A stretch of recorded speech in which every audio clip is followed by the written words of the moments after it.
en los años 80 nosotros estamos recibiendo una cantidad de niños que vienen del exilio. Niños, o sea, cuyas familias les han permitido ingresar al país. Por esta cosa de los pasaportes que están impedidos del retorno. Y muchos niños llegan con sus padres o otros llegan solos. Y el colegio acoge a una gran cantidad de personas y alumnos. Muchos niños que no hablan español, que vienen de diferentes lugares del mundo. Y eso hace que la vida al interior del colegio sea muy rica en términos de todos los bagajes culturales que los chicos traen. Vivíamos como súper preocupados de la realidad nacional, de la realidad internacional, de la política, del capitalismo, de lo que pasaba en los países del bloque oriental. Estábamos súper politizados. No solo era algo que heredábamos de nuestros padres, digamos, de que era en general gente como súper metida en el mundo político, sino que había una cosa que el colegio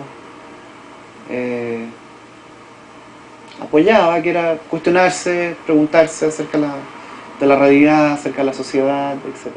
Muchos de los padres han tenido algún tipo de dificultades con la dictadura, o porque son funcionarios de algún tipo de institución ligada a la iglesia, o alternativas al funcionamiento del gobierno de turno de la dictadura. Por tanto, siempre hay alguna actividad que está relacionada con la dinámica social del país.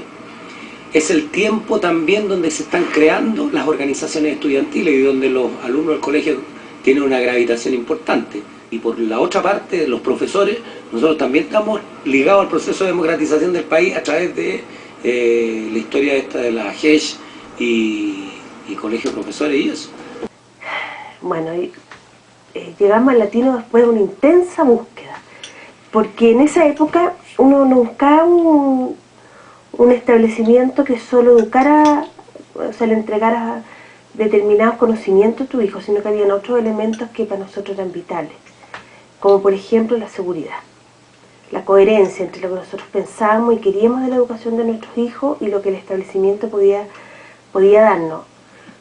Por un lado eso, pero además que eso puede ser permanente, el tema de la seguridad. O sea, vivíamos en plena dictadura, nosotros teníamos claro los riesgos que corríamos nosotros en base a nuestra opción política, y por lo tanto era vital, digamos, tener un lugar que fuera de una u otra manera como un útero, ¿no? Que acogiera a los niños y que si nosotros nos atrasábamos o no llegábamos porque nos había pasado algo, supiéramos que nuestros hijos estaban en resguardo. Ese era como, bueno, era un día normal de clase, como cualquier otro. Yo estaba en una sala un poco más atrás, frente a la puerta.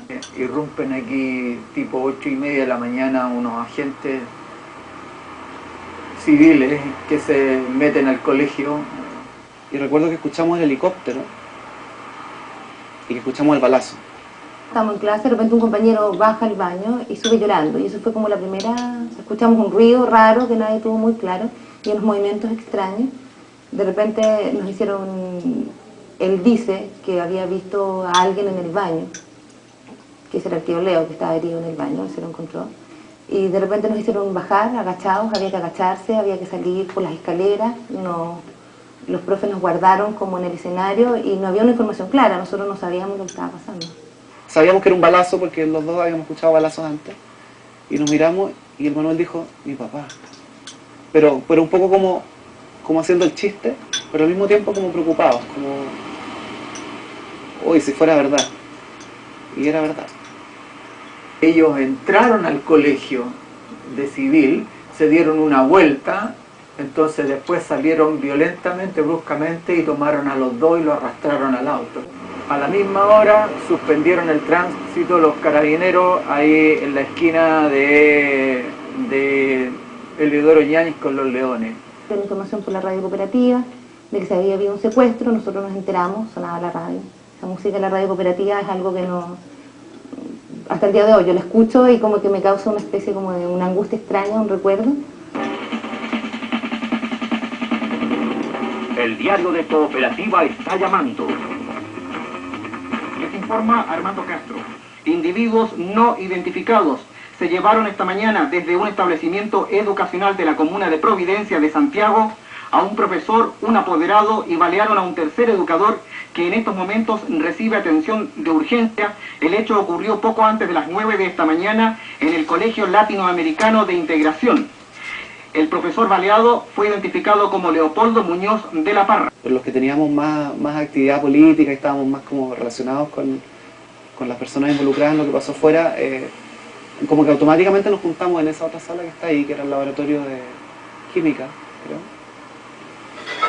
Y empezamos a recoger información, a cachar lo que había pasado y a ver qué íbamos a hacer, así como que inmediatamente como empezamos a funcionar de una manera poco común para gente de 14 años, 16 años, 17 años. Que fue como pensar, bueno, ¿qué medios de comunicación vamos a contactar? ¿Qué vamos a hacer? ¿Vamos a hacer una vigilia? ¿Vamos a hacer un ayuno? ¿Nos vamos a venir para acá? ¿Vamos a hacer una marcha? ¿Vamos a hacer un comunicado de prensa? Todo eso lo empezamos inmediatamente a gestionar. Estaba mi mamá, estaban todos los otros profesores, estaban los apoderados, estábamos nosotros, estábamos todos expectantes. Al otro día aparecen y queda claro que el colegio en su conjunto tiene que ir a marchar.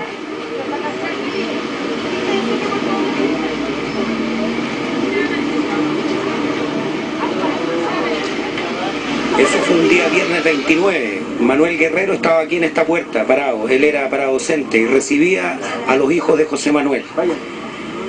Y ese día era 29 y el día anterior, el día 28, habían secuestrado a 5 profesores de la GES. Y Manuel tenía la intención de poner un recurso de amparo por esos profesores.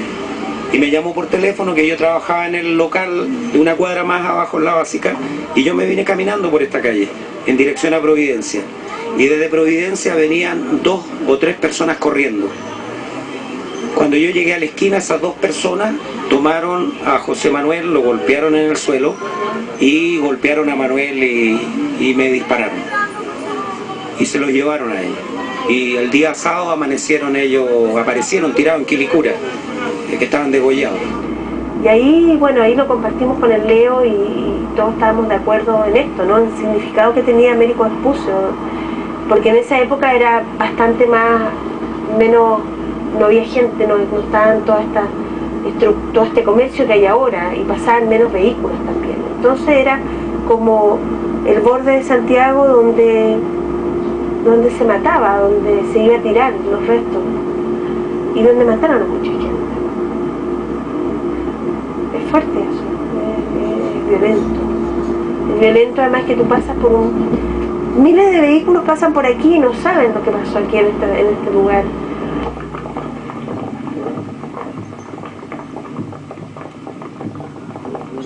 Estaba el palomo volando en el cielo, estaba el palomo volando en el cielo, vino el cazador, detuvo su vuelo, vino el cazador, detuvo su vuelo. Yo llegué al lugar y todavía estaba, o sea, había llovido y la sangre estaba fresca. Y me acuerdo que toqué la hierba que estaba pisoteada y quedé con mis manos llenas de sangre, que era sangre, no sé, pues del José o de Manuel o de Santiago. Tengo la impresión que era del José porque era donde más sangre había en ese lugar. Y nosotros ya sabíamos cómo los habían encontrado, que José era el último y era la última, que era donde había más sangre. Y el José, bueno. Y después, bueno, empezamos a venir para acá. Primero se plantaron unas cruces, veníamos con gente de la vicaría, con diferentes gente de la cultura, etcétera, y durante muchos años plantamos aromos también acá y los sacaban las cruces, sacaban los aromos, sacaban todo. O sea, la dictadura o la DINA o no sé quién, gente que estaba a favor de la dictadura no quería que quedara ningún trazo aquí. Incluso bombardearon una vez las piedras de que aquí había ocurrido ese crimen. Sin embargo, aquí están las piedras y ahora se va a hacer un monumento acá.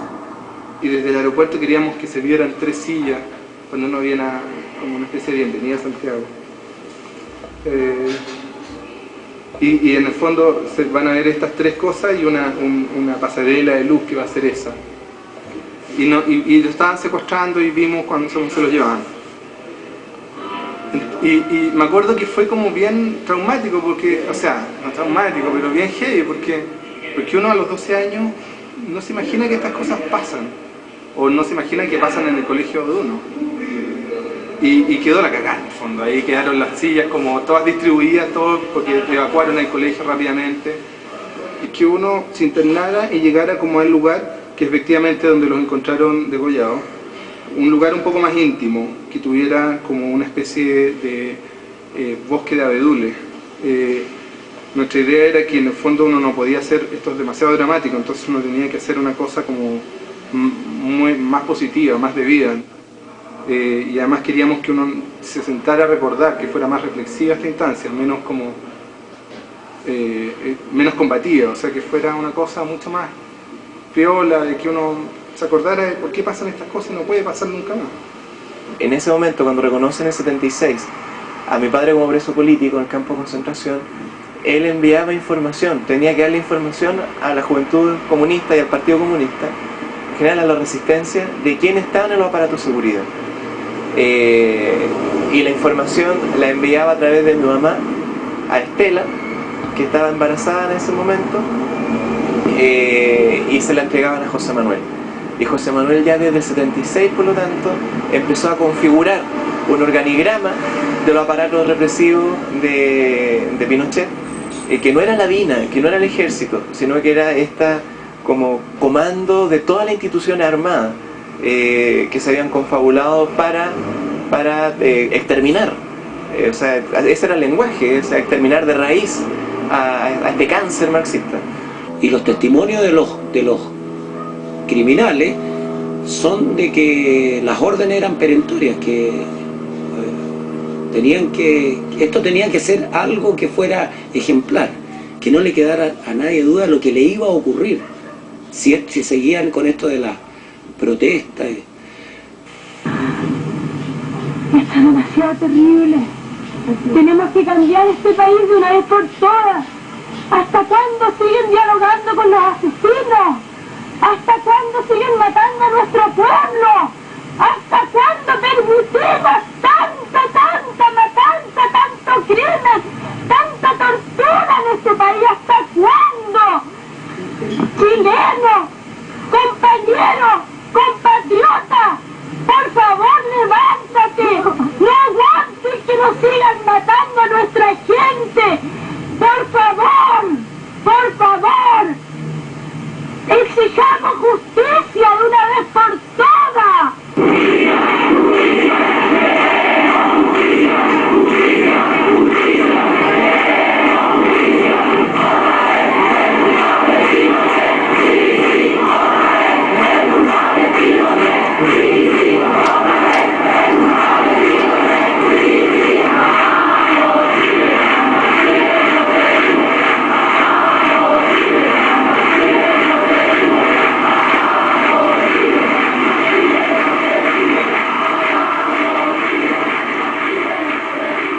Lo que fue el funeral de Guerrero, yo lo tengo súper patente, como que nosotros teníamos que ir todos juntos, íbamos de la mano. Y el grupo del colegio está rodeado como de profes, de brazos cruzados, o sea, o de los apoderados. Y tú te sentías que éramos un solo grupo, una sola unidad, que teníamos que estar juntos. Y en ese proceso de darse cuenta, o sea, sobre todo para mí, que yo igual era un poquito más light, probablemente dentro de la conciencia colectiva, porque yo había llegado acá por razones no familiares, sino que por el proyecto mismo del colegio, empezar a sentir que el estar juntos no era suficiente, no era lo único, había que hacer algo más que estar juntos, que era tomar una postura, que empezar a generar un espacio de conciencia frente a lo que estaba pasando, y que esta era una responsabilidad que ya no era de los otros, sino que además te estaba tocando a ti, y que tú tenías que tener una responsabilidad frente a lo que estaba pasando. Ambas dimensiones han estado en conflicto en mí y seguramente en Javiera, en Juanjo, lo hemos conversado, siempre presente. O sea, cresta, estos nos dejaron solos, a nombre del partido, a nombre de la revolución, a nombre de la historia. ¿Y por qué no se preocuparon de la familia? Pero al mismo tiempo es que precisamente ellos fueron los que mal lograron esta democracia que tenemos, con toda la imperfección que sea. Jamás hubiese logrado si no hubiese habido gente como mi papá, como José Manuel, como Sebastián Acevedo, como los hermanos Vergara, y así podríamos seguir una serie de nombres. Las viudas se dan todos los viernes en un bandejón, que es el paseo del bandejón, donde reclaman la justicia durante 9 años. Es algo muy simbólico dentro de lo que ocurre en el país, porque requiere del coraje de 3 personas que son regularmente golpeadas los viernes. Llega Carabineros, les tira agua, la golpea, y ellas todos los viernes durante todos esos años.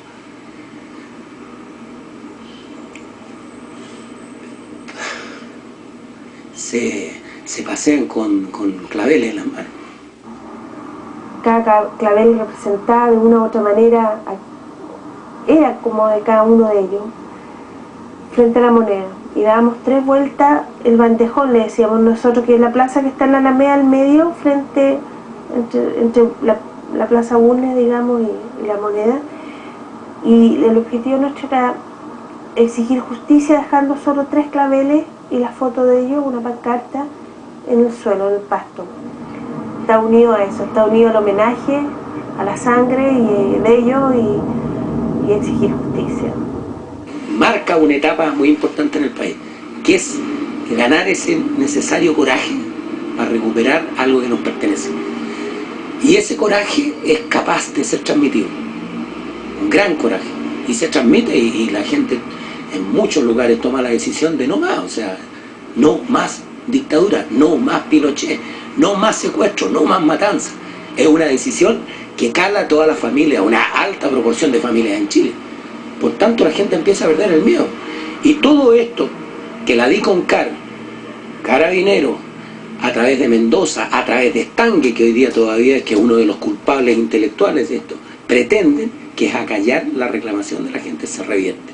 Todo esto que ellos pretendían dar un golpe de detención a toda la movilización, se revierte. Ellos fueron la resistencia, o sea, ellos fueron la cara pública de un pueblo que ya no quería más. Y es por eso que era necesario matarlos, pero ya era tarde, el movimiento era más fuerte. Y aún va a continuar, esto continúa, o sea, esto no para. La memoria social es muy fuerte.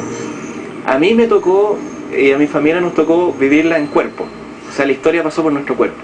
Es como la vida, yo lo pienso en la figura de las mujeres, de las madres. Las madres cuando dan a luz, ya quedan con estrías. Es decir, para dar a luz tuvieron que quedar con marca en su cuerpo y sufrir dolor. Y esto fue exactamente lo mismo. Los procesos sociales es parir una nueva vida. Y hay gente que queda con marca, queda con estría. Aquí Chile quedó con una estría tremenda y también ciertos cuerpos concretos que fuimos nosotros. Pero yo creo que por su decisión, valió la pena. O sea, yo creo que si mi papá estuviera vivo, lo volvería a hacer 1000 veces.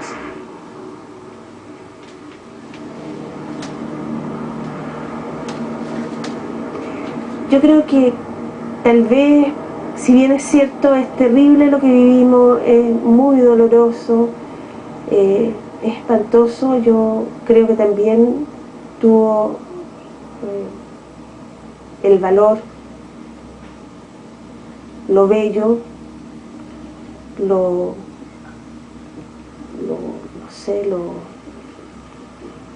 amoroso de que tenía sentido y tiene sentido, y sigue teniendo sentido. O sea, creo que lo que nuestra gente hizo, lo que el tío Leo hizo, lo que nosotros hicimos de aportar, en definitiva estábamos aportando a este país, a construir un Chile diferente, a construir un mundo diferente. Y eso es una tarea que yo me siento orgullosa.